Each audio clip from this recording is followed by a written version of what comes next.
मैं इस बेनमाजी, मैं इस गुटखाखोर, मैं इस जाहिल अल्लाह की बात मानूं, ये मुझे अहले बैत की मोहब्बत का पाठ सिखाएंगे और ये मुझको मोहब्बत अहले बैत का दर्स देंगे। ये खबीस किस्म के लोग एक आलिम जो करोड़ों को समझा था, उस जाहिल ने पढ़े लिखे कम पढ़े लिखे आदमी ने मुझसे ये कहा कि आप कभी इस लबो लहजे को किस किस तरह की आज के लोगों की घटिया सोच हो गई, कैसी बातें सोचते, नजरअंदाज करना, इग्नोर करना, बड़ी बड़ी बातों को पी जाना। अगर शौहर गुस्से में है, बीवी को चाहिए कि खामोश रहे। अगर बीवी गुस्से में है, शौहर को चाहिए कि खामोश रहे। घर का सिस्टम बना रहेगा, न तलाक होगी, न तकरार होगी, न कभी केस मुकदमा होगा, न कभी गांव समाज के 10 आदमी आकर के उसके बैठने का फैसला करेगा। यहाँ तो बड़ी सी बड़ी बातें हो जाती हैं, एक पंच नहीं आता। और यहाँ छोटी छोटी बातों में साहब रोजाना पंचायती होती रहेगी। जहां ना समझी है वहां बार बार पुलिस वालों का आना जाना होता है, और जहां समझदारी है वहां तो बड़े बड़े मैटर में पुलिस वाले नहीं आते। तो एक अक्लमंद बीवी खामोश रहना सीखे, नजरअंदाज करना सीखे। शौहर सुबह से लेकर शाम तक बाहर कमाते हैं, मजदूरी करते हैं, पसीना बहाते हैं, खेत में रेड़ी चलाकर सड़क के किनारे न जाने हेलमेट बेचकर कैसे कैसे पैसा कमाते हैं, और आप रानी बन के घर में हैं। तो आप उस शौहर की मुसीबत को देखें। अगर वो गरम मजाजी के साथ कुछ जुमले बोलते हैं तो बिल्कुल सहज खामोशी से बड़ा बड़ा मुसीबतों का तूफान टल जाता है। वो खामोश रही, ये बोलता रहा, मामला बिल्कुल घर का सुचारू ढंग से चलता रहे। लेकिन अगर बात में बात बनाने लगी, वहीं से तलाक होती, वहीं से तकरार होती। शौहर गुस्से में कुछ कहा, बीवी बोलती है कि अगर एक बाप का बच्चा है तो तलाक दे दो। इसको भी गुस्सा आता है, फौरी तलाक दे दो। फिर 1-2 घंटे के बाद जब गुस्सा ठंडा होता है, ये भी रोते हैं, वो भी रोती है। अब बीच का रास्ता निकालने के लिए मुफ्ती साहब के सामने जाके झूठ बोला जाता है, शौहर मेरा गुस्से में था। अब हम औरत बोलती है कि हम तो नहीं सुने, जबकि सब सुनी, कोई गवाह नहीं है। अब दोनों झूठ बोलकर एक इससे खतरनाक गुनाह की तरफ चलने का प्लान बनाते। खामोशी बड़े बड़े मसले का हल कर देती। पेशेंस, धैर्य आप रखें। अब जरा देखें, इस्लाम का एक चैप्टर में खोलता हूं, कैसे कैसे लोग थे, कैसे कैसे वाकयात पैदा हुए। उसको सुनने से पहले मैं जरा एक छोटा सा काम कर लेता हूँ। मुफ्ती साहब किबला के बेटे हैं मौलाना एहसन साहब, मौलाना एहसन के बेटे हैं मौलाना फरहान रजा कादरी। ये मौलाना फरहान आज हिंदुस्तान में नहीं, आज ये मिस्र में, दुनिया भर की सबसे कदीम और सबसे पुरानी सबसे बड़ी यूनिवर्सिटी अल जामिअतुल अज़हर मिस्र है। वहां ये चंद महीनों से पढ़ाई करने के लिए गए। अब वहां से लौट के आएंगे तो फरहान रजा कादरी अजहरी बन के आए, अजहरी बन के आए। चूंकि उनको अजहर जाकर पढ़ने का बहुत ज्यादा शौक नहीं था, लेकिन एक शौक दिल में था कि सरकार मेरे मुर्शिद ताजुश शरिया वहां पढ़े हैं, तो जिस दरसगाह में ताजुश शरिया पढ़े हैं, कम से कम उस दरसगाह को मैं देख लूं, कम से कम चंद महीने चंद साल में वहां गुजार लूं। मैं उस बच्चे की सोच पे दंग हूं। अभी जो मामला आया बीच में, मुसलमानों का दिमाग खराब किया चंद कम पढ़े लिखे लोगों ने, जिद में और हसद में आकर के। ये बात मैं तो साल भर 1.5 साल पहले मैंने कही, लेकिन आज कुरेद कर काट काट के निकाल करके अच्छी बातों को दबा करके फितनों फसाद वाला मफहूम निकाल करके पूरे हिंदुस्तान के मुसलमानों का दिमाग खराब करने की कोशिश की। जबकि मेरा मतलब बिल्कुल साफ था। जो लोग इमाम हुसैन की कुर्बानी पे पर्दा डालने के लिए, उसकी सच्चाई पर पर्दा डालने के लिए उसको एक अफसानवी रंग दे दिया, एक साथ फिल्मी कहानी का रंग दे दिया, हमें एतराज उससे है। हुसैन आजम तो शहीदों के सरदार, हुसैन आजम तो वीरों के इमाम है, हुसैन आजम तो साबिरीन के सरदार, हुसैन आजम ने दुनिया को रौंद कर सारा कुंभा कटाकर इस्लाम बचाने का काम किया। हुसैन आजम ने खून बहा के इस्लाम के रंगो रोगन को भरने का काम किया। इस हुसैन आजम ने मदीने की बहार, सारी लज्जतें, सारा आराम छोड़ के करबला के चटियल मैदान में भूखे प्यासे रेत पर अपनी गर्दन कटवा के 72 जख्म नेज़ों के खा के अपना सर सजदे में रख दिया, मगर जालिम के सामने अपना हाथ नहीं दिया। जमीन बचाया, अपना ईमान बचाया, अपना उसूल बचा के दुनिया से चले। यजीद हार गया, हुसैन अपने मौक़िफ़ में जीत गए। यानी हुसैन ने कहा था जुल्म का समर्थन मैं नहीं करूंगा, मरते दम तक समर्थन नहीं किया। ये तो वीर है, इससे आज रोशनी मिल रही है। पूरी दुनिया को रोशनी मिलती है। मगर उस कहानी को लोगों ने रोने धोने, तीजा, 40वां, बरसी, फर्जी करबला, फर्जी इमाम बाड़ा, मरसिया, छड़नी, बत्ती, इसका रंग दे। ये बताइए, मुहर्रम की 10 तारीख को तिलावत करने वाला, नफल पढ़ने वाला, इमाम आली मकाम का जिक्र सुनने वाला कितने लोग होते हैं, कितने परसेंट होते हैं? और बाकी 90% क्या होता है? ढोल बाजा ताशा गाजा, शराब पीना, ताड़ी पीना, नाचना गाना, दूसरों से चंदा करना, ताजिया बनाना, दुल्लुल बनाना, घोड़ा बनाना, घुमाना, चंदा लेना, शराब पीना। यानी एक शहादत की एक अजीम तारीख को लोगों ने किस कदर खेल तमाशा बना दिया। 90% जो काम समाज में होते हैं वो सब तो तमाशे वाले होते हैं। ये तो 10% ही काम होते हैं जो नमाज वाला, तिलावत वाला, सजदा वाला, दुआ वाला, फातिहा वाला, ये तो 10% ही होता है। आप मेरी बात समझ रहे नहीं कि समझ रहे हैं? अगर समझ रहे हैं तो सारे लोग हाथ उठा के मेरी बात की तायीद करें। सारे हाथ उठाएं सारे लोग। मैंने इस जहालत की मजम्मत की, मैंने इस शरारत की मजम्मत की, मैंने इस गलत रस्मो रिवाज की मजम्मत की है। जहां तक सवाल रहा इमाम आली मकाम की शहादत और कुर्बानी का, मेरी घुट्टी में 5 साल की उम्र से इमाम आली मकाम और अहले बैत की मोहब्बत बोली था। जिस वक्त मैं एदाद या ऊला में पढ़ता था, उस वक्त मुझे याद है कि मैं अपने मोहल्ले के 50 बच्चों को लेकर मैं संठी और बांस गाड़ करके एक महफिल सजाता था। मेरी अम्मी बोलती है कि उस वक्त कुर्सी पे तुम बैठ जाते थे, सारे बच्चे नीचे होते थे, उस वक्त तुम वहां बयान देते थे। क्या बयान देता था, क्या बोलता था? 6-7 साल की उम्र में क्या बोलता था? मगर एक शक्ल कायम थी। मुहर्रम के मौके पर मुझको मालूम है कि महफिल में सजाता था, मैं अपने 10 बच्चों को लेता था, उस बच्चों के सामने मैं इस्लाम बोलता था, उस बच्चों के सामने मैं इमाम हुसैन की तारीख बोलता था। जो कुछ मैं जलसों में जाके, जलसे 15-15 किलोमीटर दूर पैदल चल के मैं जलसा सुनने जाता था, और उस जलसे में जो सुनते थे वो अपने बच्चों और साथियों के बीच में मैं बोलता था। ये मुझे अहले बैत की मोहब्बत का पाठ सिखाएंगे और ये मुझको मोहब्बत अहले बैत का दर्स देंगे। मैं 30 साल तक गुजरात और बंबई के इजलास में 12-12 दिन तक अज़मत अहले बैत की फजीलत में खिताब मैंने किया। 12-12 दिन तक मैंने शहीद आज़म की अज़मत पे मैंने खिताब किया, और फिर वो खिताब नमक मिर्च मसाला लगा के रुलाने वाला खिताब नहीं किया है, दिल को जगाने वाला खिताब किया। इमाम आली मकाम की बात सुनकर सब्र करने वाला, मजाक पैदा करने वाला मैंने खिताब किया, ताकि लोग इस कहानी को रोने झड़नी मरसिया की कहानी नहीं बना दें, इस कहानी को शुजाअत की, बहादुरी की, हिम्मत की, इस्तिकामत की, स्टेबिलिटी की, बरेवरी की कहानी बना दें। जब हुसैन को पढ़ेंगे तो एक छोटा मोटा बुज़दिल आदमी भी ज्यादा नजर आ जाएगा। ये बातें थी, मगर कुछ लोगों ने इसको क्या बना दिया। मेरे एक बुजुर्ग ने कहा कि आपने गलती की। मैंने कहा ठीक है, हमारे बुजुर्ग बोलते हैं तो मैं तौबा कर लेता हूँ। हमारे बुजुर्ग ने कहा, हमारे एक शेख ने कहा, तौबा कर ली, बात खत्म। जब बात खत्म हो गई तो अब वो बात को हटा करके अब तकरीर के चंद जुमले को लेके सामने बोलना, इसका मतलब ये निकला कि ये तो 90% का तो एक बहाना है।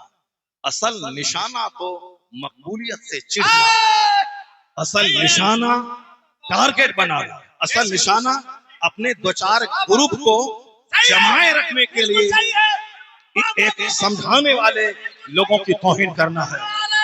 तकबीर, नारे रिसालत, देखो देखो कौन है, देखो देखो कौन है।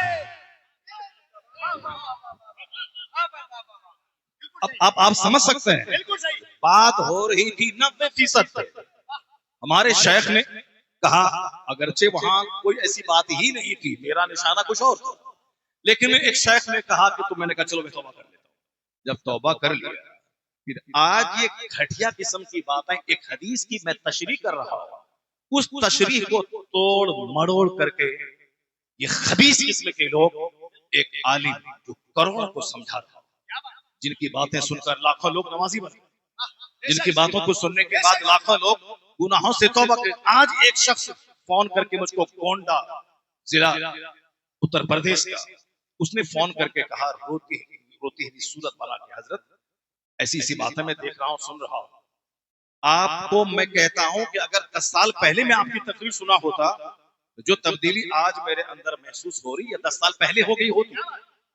ये बिहार का देहात का नहीं, उत्तर प्रदेश के गोंडा का, वहां का एक शख्स तुलसीपुर का मुझको आज फोन करके कहा, आज ही की बात है, फोन करके कहा कि मैं आपकी तकरीर से अपने अंदर कितनी तब्दीली पा रहा हूं, ये तो मुझको देखने के बाद पता चलेगा। क्या मतलब?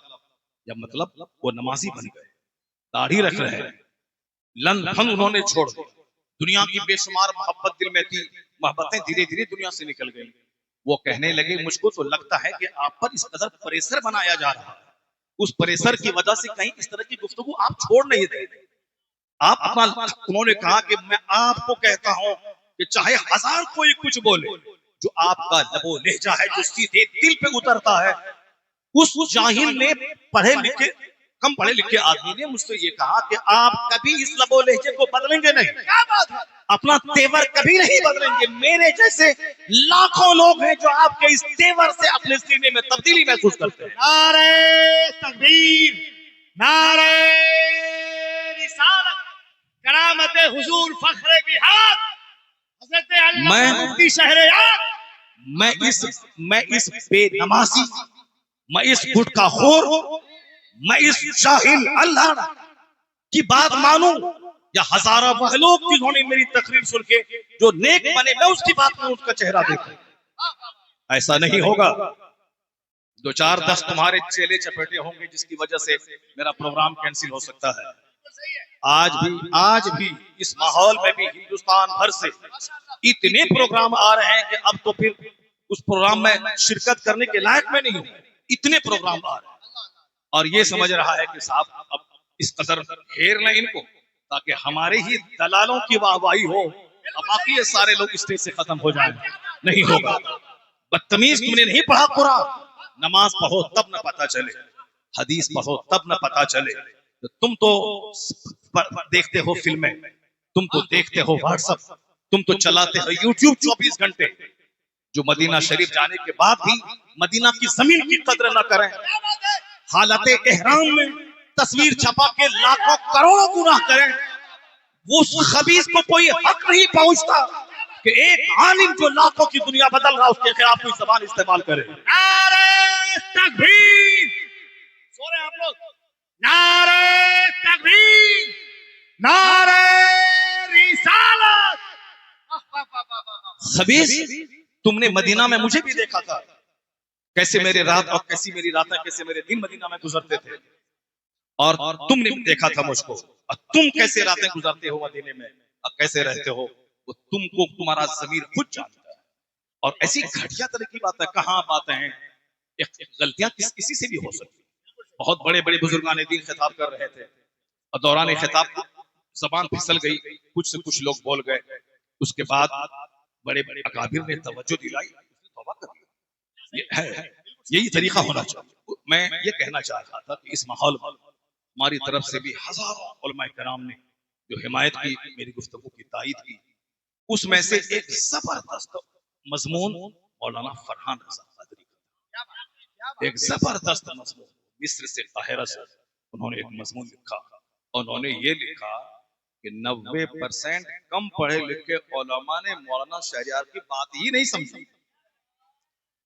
यानी एक जुमले में उन्होंने सारी बातों का जवाब दिया, एक जुमले। जबरदस्त उन्होंने एक मजमून लिखा, हिंदुस्तान में हजारों लोगों ने उस मजमून को पढ़ा और उनको तसल्ली हुई। वो चिराग कौन है? वो पोता है मुफ्ती आजम कटिहार का। हम लोग कभी किताब लिखने का शौक था, 2-4-5 किताब लिखे, अंग्रेजी में मैंने किताब लिखी, हिंदी, उसके बाद फिर किताबत में आ गए तो किताबें लिखने का शौक थोड़ा सा बुझ गया। लेकिन अब हमारे इस मदरसे का चश्मो चिराग मुफ्ती आजम कटिहार का एक नवाब पोता मौलाना एहसन साहब का बेटा एक जबरदस्त राइटर बन गया। मोटी मोटी किताबें उन्होंने लिखी हैं और वो किताबें जबरदस्त ढंग से प्रिंट होकर आपकी निगाहों के सामने आ गई है।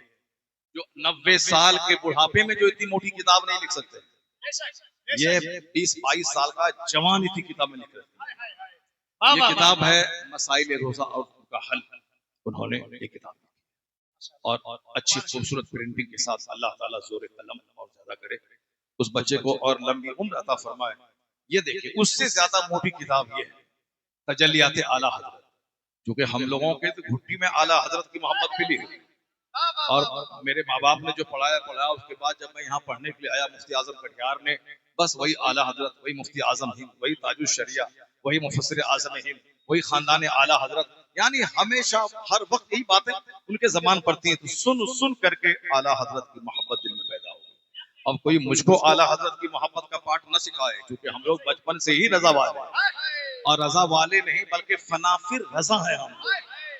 जाहिर सी बात है मसले के आला हजरत ही है दीन हक, इसकी हद से जो बाहर निकल जाएगा कल बरोज़े क़यामत खुदा की कसम देखना वो जहन्नम में जल जाएगा। ये मसले के आला हजरत ही दीन हक है। मसले के आला हजरत पर इस बच्चे ने, फरहान रजा कादरी मंजरी ने, तजल्लियात आला हजरत नामी जबरदस्त किताब, इस किताब को मौ सवालात व जवाब, और इस किताब का इजरा आज हो रहा है। ये किताब छप के आ ही गई है, यहाँ जामिया रज़िया तहक़ीक़ुल उलूम में किताब रहेगी। आप लोग इसे कीमत देकर इसको आप हासिल करेंगे।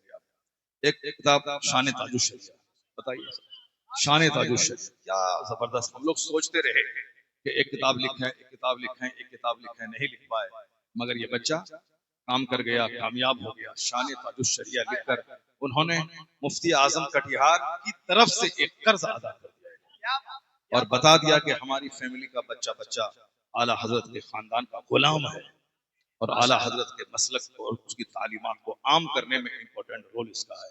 मुस्लिम लड़कियां हमारी आज गैर मुस्लिमों के साथ भाग रही हैं, इर्तिदाद का एक मसला है, और फिर उसके असबाब क्या हैं और उसका इलाज क्या होगा, उस असबाब और इलाज पे बिन्त हवा नामी एक किताब, बताएं एक ऐसा अछूता टॉपिक है जिस पर कम लोगों की तवज्जो गई, मगर मौलाना फरहान रजा कादरी ने इस वक्त के सुलगते हुए मसले पर किताब लिखी बिन्त हवा।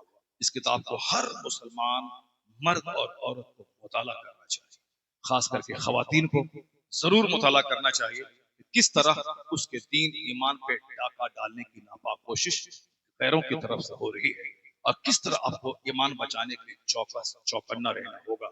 जींस टी शर्ट पहन के ईमान नहीं बचेगा, बल्कि निकाब और हिजाब पहन के ईमान बचेगा।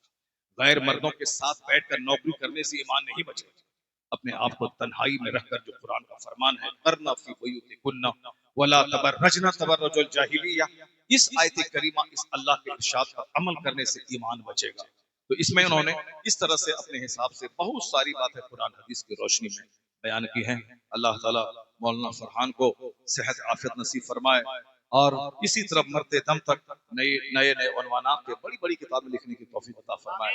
ये 12 रबीउल अव्वल यानी ईद मिलादुल नबी के उन्वान पे एक जबरदस्त किताब लिखी है मौलाना फरहान रजा कादरी ने कि क्यों ईद मिलादुल नबी का जुलूस निकलना चाहिए, क्यों महफिल होनी चाहिए, उसका सबूत कहाँ से है, और ये क्यों वक्त की जरूरत है। मुहर्रम का जुलूस नहीं, ढोल ढाल वाला जुलूस नहीं, बल्कि ईद मिलादुल नबी का पुरसुकून जुलूस निकालना चाहिए।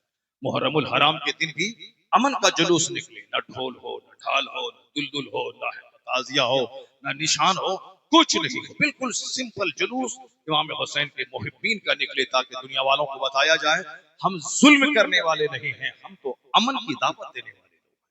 तो उन्होंने 12वीं शरीफ के जुलूस की अहमियत पे एक किताब लिखी। इस किताब का भी मुताला उलमा इकराम को और आम आदमी को करना चाहिए। उसी से मिलता जुलता एक दूसरा टॉपिक ईद मिलाद, सबब वजूद कुल कायनात। ईद मिलाद यानी अक़ल इस्लाम की मिलाद ने दुनिया को क्या दिया, सरकार की शान और अज़मत पे इन्होंने एक अलग किताब लिखी। एक इल्म दीन की अहमियत और फजीलत की, ये किताब गालिबन पिछले साल भी इसका इजरा हुआ था, और ये किताब है। इस तरह से अब निस्फ दर्जन के करीब किताबें इन्होंने लिखी, और मजमून जब मैंने पढ़ा गौर से, तब मुझको लगा कि ये बिल्कुल क्रिएटिव और फिक्री थाउटफुल मज़ामीन लिख रहे हैं, और इसका मुस्तकबिल बड़ा रोशन है। आने वाले वक्त में बेशुमार मसाइल पे वो गुफ्तगू करते रहेंगे, लिखते रहेंगे। अल्लाह ताला मुफ्ती आजम कटिहार का फैज इन नवासों और पोतों के तवस्सुत से जारी रखना चाह रहा है, इसलिए नवासा मौलाना गुलाम गौस मरकजी जैसा आज छोटी बड़ी महफिलों में हिंदुस्तान भर के कोने कोने में जाकर खिताब कर रहे हैं। नवासा गुलाम गौस मरकजी जैसा पोता मौलाना फरहान मंजरी, सुभान अल्लाह, क्या बात। अल्लाह तबारक व तआला मुफ्ती साहब खानदान के इस खानदान को सलामत रखे, और सारे बच्चे यहाँ के इल्म दीन और इल्म दुनिया दोनों से काम करें। बस बस छोटी सी बात, तारीख का चैप्टर में खोलता हूँ, कैसे बड़े लोगों से रोशनी कैसे मिलती है, बड़े लोगों का उर्स क्यों मनाया जाता है, उनकी तारीख क्यों पढ़ी जाती है, उनसे आदमी को अपने काम करने में रोशनी मिलती है। एक हदीस का चैप्टर खोलता हूँ।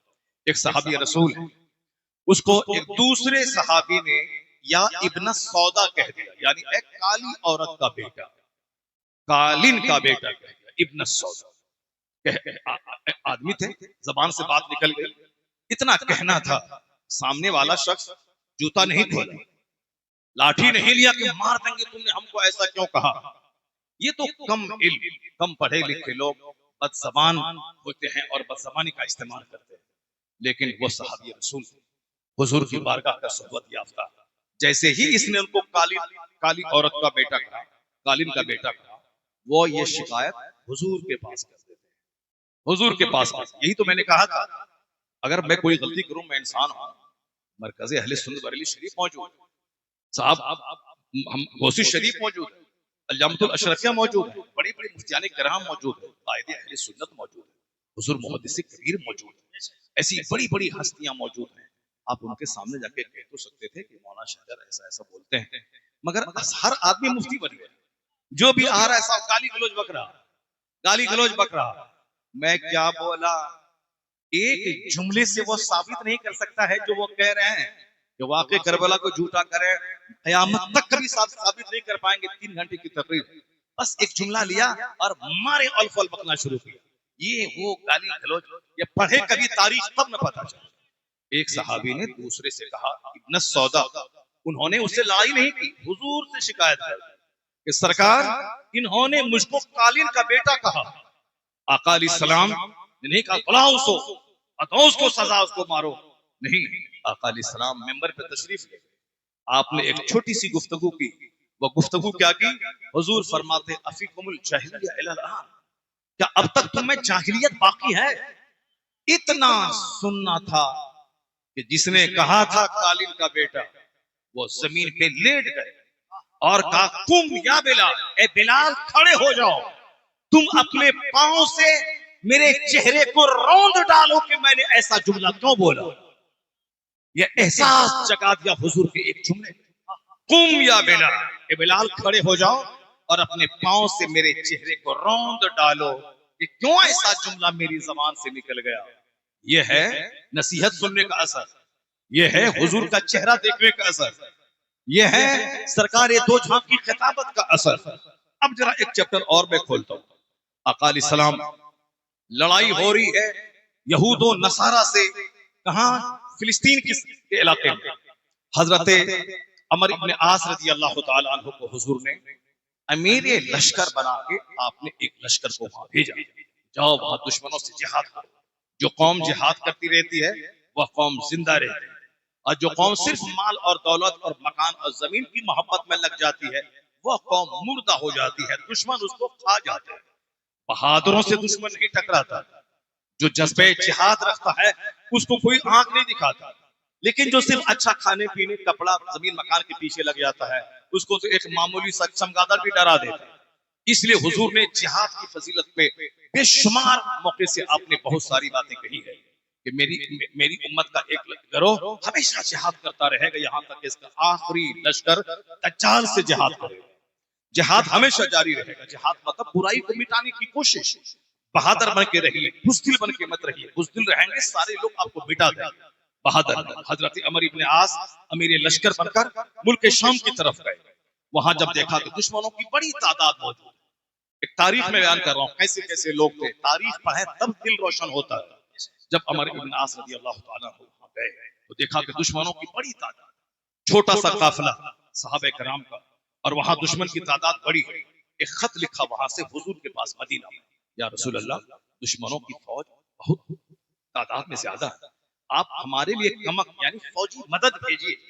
सरकार के पास खत आया। अपने मुहाजिरीन में 200 मुहाजिरीन का, जिसमें बड़े बड़े जलील क़द्र सहाबा मौजूद थे, उन सबों को जमा किया और उस गिरोह को हजरत अमर इब्न आस की मदद के लिए भेजा गया। 200 मुहाजिर लोग, इन मुहाजिरीन का अमीर बना के इस लश्कर का, इस्लाम का तरीका 3 रहे, एक को अपना अमीर बना, अपना सरदार बना, सरदार की रहनुमाई में रहे, घर के 5 लोग रहे तो एक सरदार बना ले, समाज वाले सरदार बना ले। जैसे मस्जिद में इमामत का सिस्टम है, सरदार का मतलब है कि बगैर पतवार के नाव की तरह जिंदगी नहीं गुजरती, बल्कि सरदार की रहनुमाई में जिंदगी सुचारू रूप से चलती रहती है। तो आज हम लोग सरदार को नहीं मान रहे। हिंदुस्तान में 40 करोड़ की मौजूदगी में भी हम बगैर पतवार के नाव की तरफ भटक रहे, कभी इधर कभी उधर, क्योंकि हम किसी को रहनुमा मानने को तैयार नहीं। एक बंदा पार्लियामेंट में 25 साल से चीख रहा, वो कम मामूली पढ़ा लिखा नहीं, बैरिस्टर बन के आया है साथ ब्रिटेन लंदन से, वो चीख रहा है। कोई उसको भाजपा की बी टीम कह रहा है, कोई कुछ कह रहा है, कोई कुछ कह रहा है, कोई कुछ कर रहा है।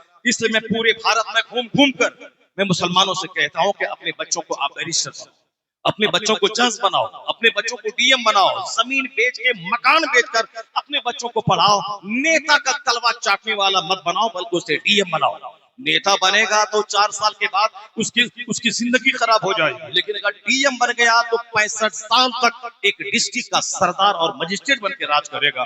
तो नेता मत बनाओ, बल्कि अपने बेटे को बैरिस्टर बनाओ, जज बनाओ, इंजीनियर बनाओ, डॉक्टर बनाओ, उसको पीएचडी डिग्री होल्डर बनाओ, उसको बैंक का प्रोफेशनल ऑफिसर बनाओ, ताकि तेरी इज्जत बची रहे। एक बैरिस्टर पूरे 500 से ज्यादा एमपीज को हड़का के रखता है।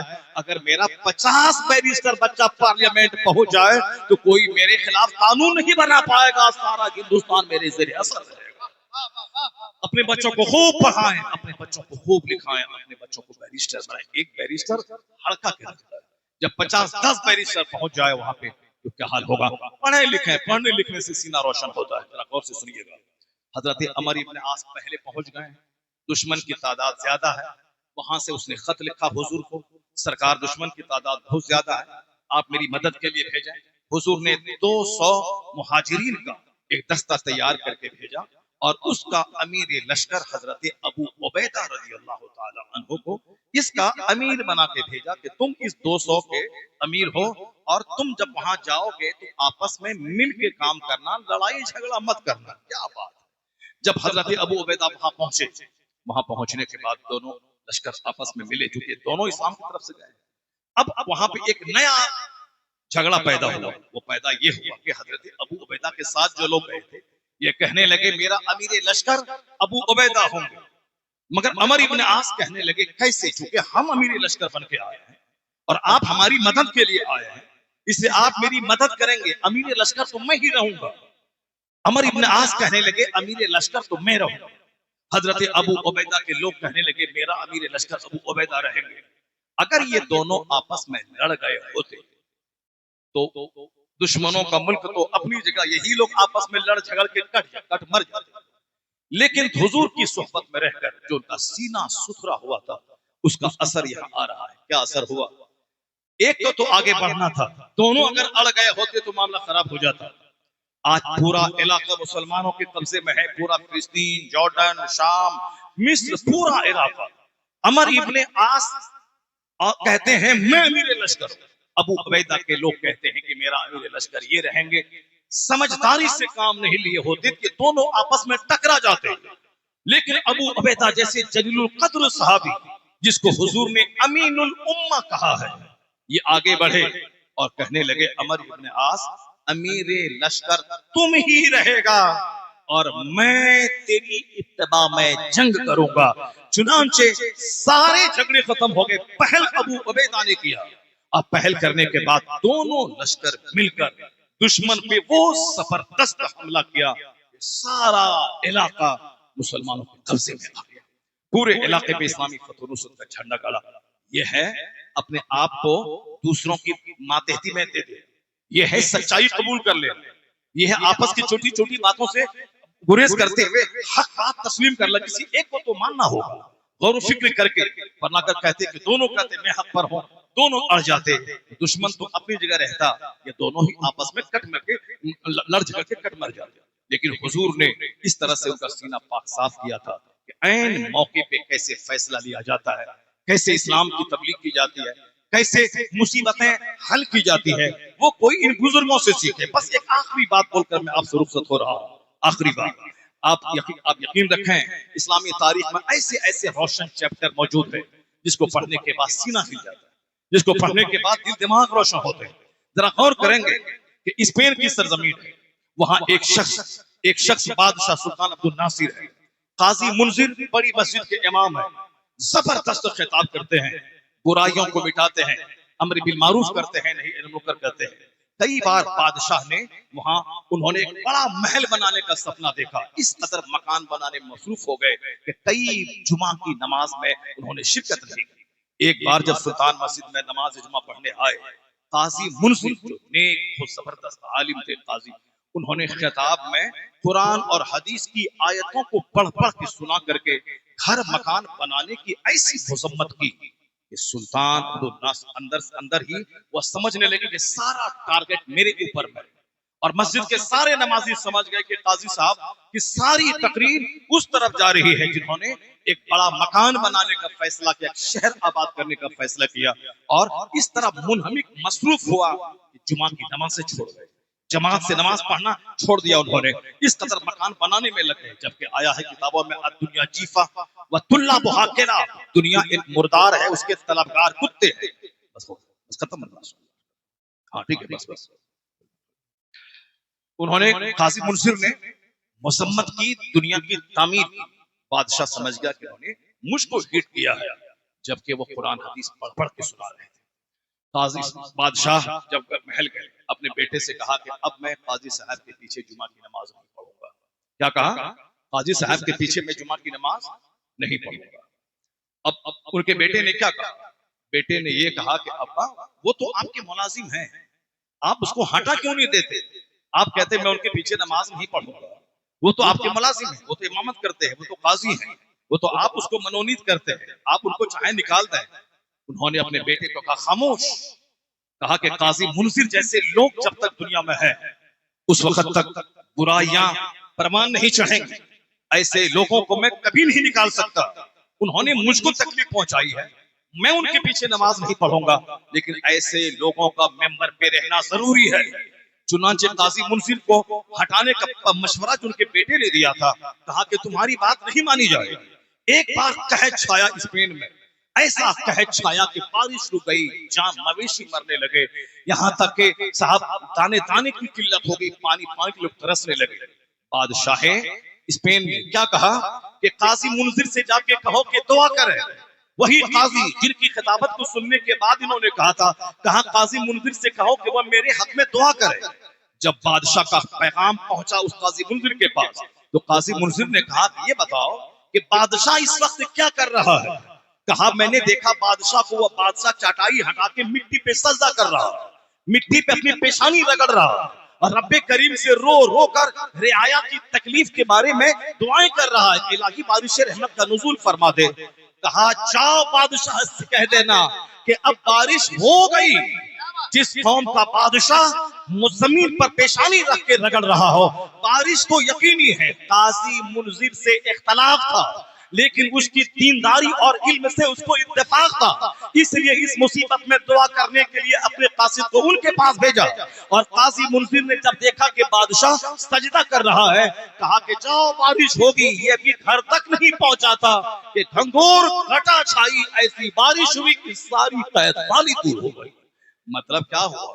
मतलब यह हुआ ऐसा नहीं कि अपनी अपनी जात पे कोई बात हो जाए, बिल्कुल बरहना शमशीर हो जाए, इस्लाम के खिलाफ कोई बोलता, इस्लाम की हिमायत में कोई बोल रहा हो, चाहे हजार उसकी दीनी खिदमत हो, सबको व्यक्लक्त फरामोश कर दिया जाए। होना ये चाहिए था कि मेरी साथ पे कोई अटैक करे, हमको कोई परवाह नहीं। अगर उससे इस्लाम का काम हो रहा है वो हमारा है, अगर उसकी वजह से अमरे बिल मारूफ का काम हो रहा है वो हमारा है। ये है अल्लाह के लिए मोहब्बत करना और ये है अल्लाह के लिए दुश्मनी करना।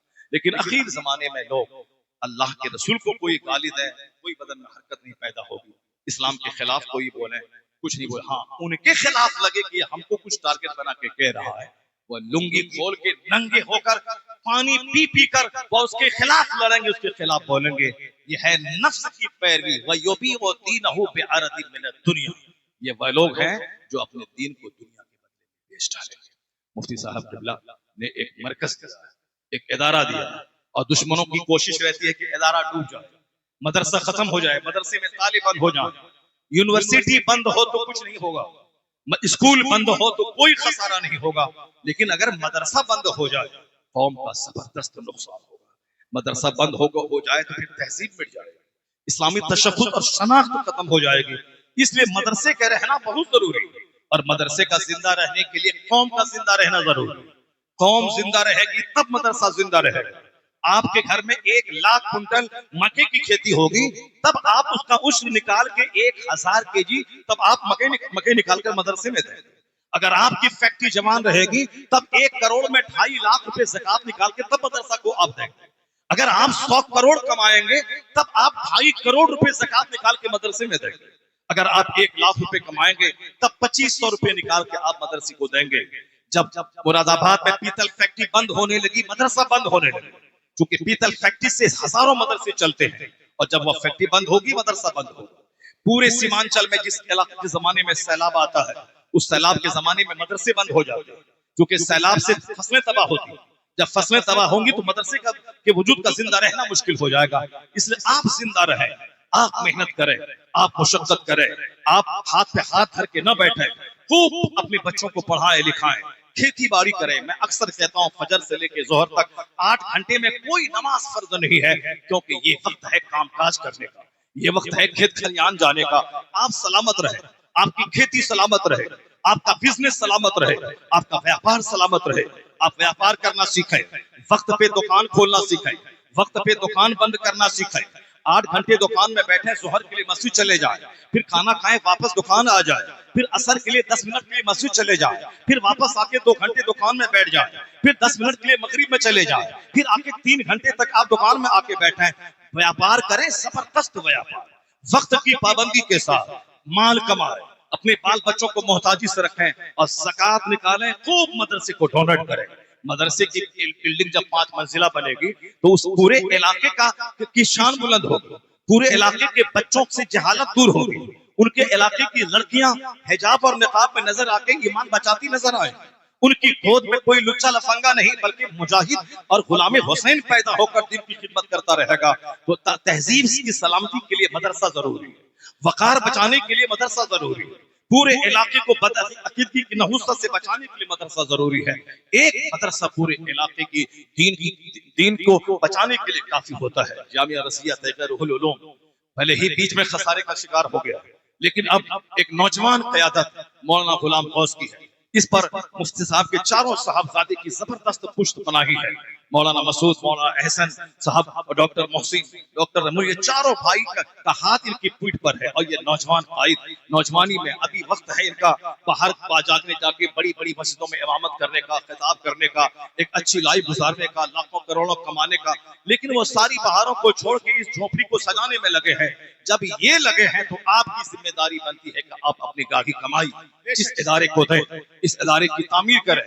अभी आपने देखा होगा 4 महीना पहले हुजूर कायदे अहले सुन्नत अल्लामा अज़द रज़ा खान मद्दज़िल्लुल आली शहजादे ताजुश शरिया यहाँ आए, जबकि उनका एक एक मिनट कीमती होता है। मगर मैंने उनसे कहा कि ये हमारा मादरी इल्मी है, मुफ्ती साहब हमारे शेख है, इसलिए रास्ते ही में वो है, वहां आपको संग बुनियाद के फंक्शन में आपको जाना है। चुनांचे मुफ्ती आशिक साहब ने अल्लामा साहब से ये सारी बातें कही, हजरत रजामंद हो गए, जबकि बड़े बड़े लोग इस इलाके के सब अपने घरों में ले जाने के लिए बेताब थे, कहीं नहीं गए, मगर मुफ्ती साहब के विला की उनका तसर्रुफ था, करामत थी। अल्लामा खान साहब की तशरीफ लाए, उन्होंने अपने हाथ से रज़वी हॉस्टल का संग बुनियाद रखा।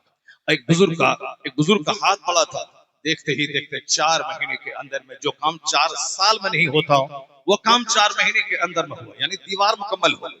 अब छत की बारी आई तो छत में एक मोटी रकम लगी।